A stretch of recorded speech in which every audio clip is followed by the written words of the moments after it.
Hello friends, today I am talking about a new topic mole concept. आज के इस video में हम बात करने वाले हैं मोल पर। मोल बहुत ही बच्चों का प्रॉब्लम है, बच्चों को समझ में नहीं आ रहा है, तो मैं कोशिश करूंगा कि मैं इस वीडियो से बच्चे को हेल्प करूं। तो चलिए देखिए, हमारे पास कुछ क्वेश्चन है, क्वेश्चन के थ्रू हम मोल कॉन्सेप्ट को आज क्लियर करेंगे कि समझेंगे कि मोल क्या है। तो देखिए, हमारे पास 12 ग्राम ऑफ ऑक्सीजन गैस है, पहला क्वेश्चन, और इसे कन्वर्ट करना है मोल में। उसके बाद हमारे पास 20 ग्राम ऑफ वाटर, इसे भी कन्वर्ट करेंगे मोल में, और 22 ग्राम ऑफ कार्बन डाइऑक्साइड, इसे भी कन्वर्ट करेंगे मोल में। तो चलिए एक एक कर कर क्वेश्चन करेंगे। तो सबसे पहले हमें फॉर्मूला पता होना चाहिए कि सर मोल निकालने का फॉर्मूला क्या होता है। तो देखिए फॉर्मूला होगा बच्चों स्मॉल एन अपॉन में गिवन मास अपॉन में मोलर मास, और मोलर मास हमने अभी अभी सीखा था।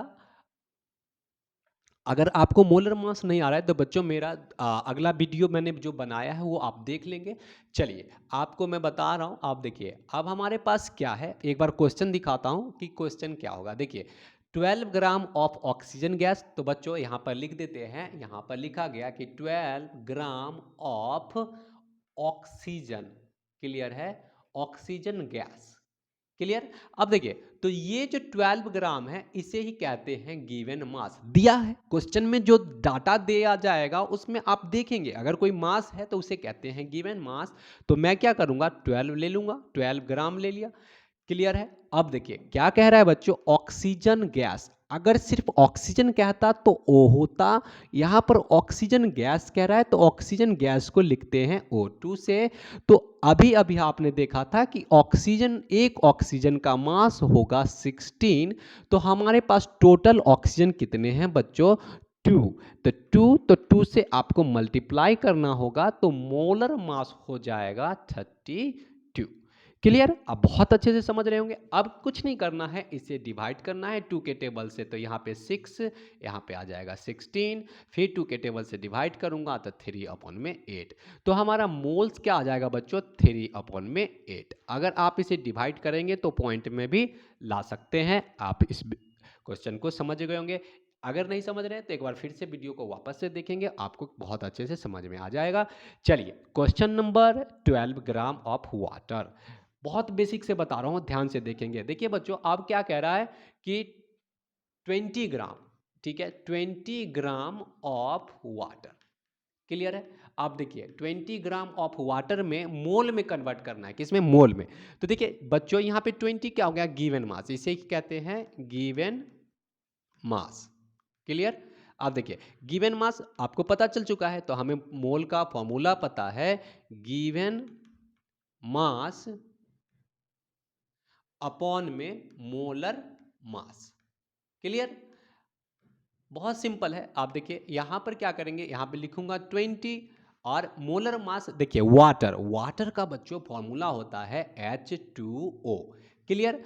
अब देखिए हाइड्रोजन, तो हाइड्रोजन का 1 इंटू 2 प्लस का 16। अब देखिए आपको मैं बार बार बोल रहा हूँ, अगर मोलर मास आप नहीं जानते हैं तो मेरे पिछले वाले लेक्चर में मैंने मोलर मास पर एक वीडियो बनाया है, आप आराम से देखेंगे और समझ लेंगे। बहुत ही सिंपल तरीके से बताया है। अब देखिए यहाँ पर क्या लिखूंगा, 18, आप देखिए डिवाइड करूंगा तो 10 अपॉन में 9, फिर तो 2 के टेबल से नहीं जाएगा, तो आपका आंसर यही हो जाएगा 10 अपॉन में 9।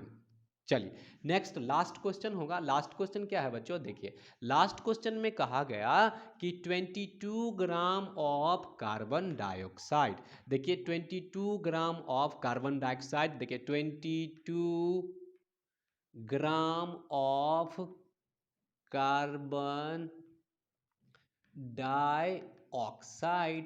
तो देखिए आप कार्बन डाइऑक्साइड को देखेंगे तो देखिए कार्बन डाइऑक्साइड का फॉर्मूला बहुत ही दुश्मन है ये हमारा, नहीं, कार्बन डाइऑक्साइड विषैला गैस है, बहुत हार्मफुल गैस है बच्चों, इससे बहुत सारे बीमारी हो जाते हैं, नहीं। चलिए अब बात कर लेते हैं 22 ग्राम। तब देखो बच्चों फिर से यही क्या हो गया, ये गिवन मास है, गिवन मास। तो एन अपॉन में क्या लिखेंगे, मोलर गिवन मास अपॉन में मोलर मास। मेरे बातों को सुनिएगा, मोलर मास आपको फाइंड करना आना चाहिए, तभी आप मोल कॉन्सेप्ट को बहुत अच्छे से कर पाएंगे। तो देखिए गिवन मास 22 और देखिए कार्बन डाइऑक्साइड, तो कार्बन डाइऑक्साइड का मोलर मास आपको फाइंड करना आना चाहिए। तो देखिए कार्बन का 12 और ऑक्सीजन का देखिए 16 इंटू 2, तो क्या हो जाएगा बच्चों 32 प्लस का 12, तो अगर ऐड करते हैं तो आपका ये आ जाएगा 44। क्लियर? देखिए आराम से कटेगा ये 1 में 2। क्लियर? कट जाएगा। अब देखिए इसका वैल्यू अगर हम फ्रैक्शन में लेंगे तो 0.5। तो मोल आप मैं आशा करता हूं कि आप ये समझ रहे होंगे, मोल निकालना बहुत आसान है। मोल निकालना सीख जाएंगे तो आपको नंबर ऑफ पार्टिकल्स निकालना सिखाऊंगा। क्लियर है? चलिए धन्यवाद।